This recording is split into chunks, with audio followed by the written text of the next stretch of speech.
दोस्तों, जब 6 गेंद पर चेन्नई को मैच जीतने के लिए पूरे 18 रन चाहिए थे, तब लगभग हर किसी को यही लग रहा था कि अब यह मुकाबला सीएसके के हाथ से निकल चुका है, क्योंकि सामने गेंद थामे हुए बॉलिंग करने आ रहे थे बेन स्टोक, जिन्हें बड़े मौकों का खिलाड़ी माना जाता है, और दूसरी तरफ क्रीज पर खड़े थे रविंद्र जडेजा, जिनके ऊपर पूरे चेन्नई की उम्मीद टिकी हुई थी। अब बेन स्टोक रनअप लेते हैं और पहली गेंद वाइड लाइन की तरफ फेंक देते हैं। जडेजा उस गेंद तक पहुंचने की कोशिश करते हैं, पर उनका संतुलन बिगड़ जाता है और वो नीचे गिर जाते हैं। लेकिन जड्डू नीचे गिरने से पहले किसी तरह बल्ला घुमा देते हैं और इसी वजह से गेंद हवा में जाती है और देखते ही देखते सीधा दर्शकों के बीच गिरती है। एक लंबा लगते ही पूरा स्टेडियम शोर से गूंज उठता है। अचानक मैच की तस्वीर बदल जाती है और अब सीएसके को 5 गेंदों पर 12 रन चाहिए होते हैं। स्ट्रोक थोड़े दबाव में नजर आते हैं और अगली गेंद के लिए फिर से दौड़ते हैं, और इस बार जडेजा एक शानदार कट शॉट लगाते हैं और दौड़कर 1 रन पूरा कर लेते हैं, जिससे अब एमएस धोनी स्ट्राइक पर आ जाते हैं।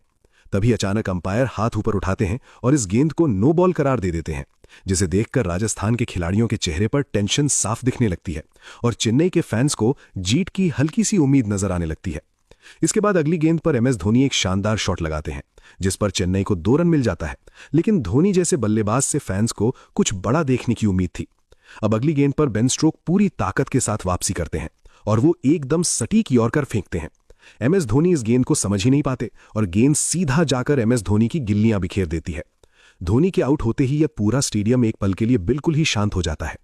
फिर धोनी के आउट होते ही मिचेल सेंटनर बैटिंग के लिए आते हैं और चेन्नई को अब 3 गेंदों पर 8 रन चाहिए होते हैं। धोनी के आउट होते ही राजस्थान के खिलाड़ी थोड़े राहत की सांस लेते हैं और उन्हें अब लगने लगता है कि मैच अब उनके हाथ में आ चुका है। इसी बीच बेन स्टोक अगली गेंद फेंकते हैं और इस बार गेंद सीधे सेंटनर के शरीर पर जाकर लगती है।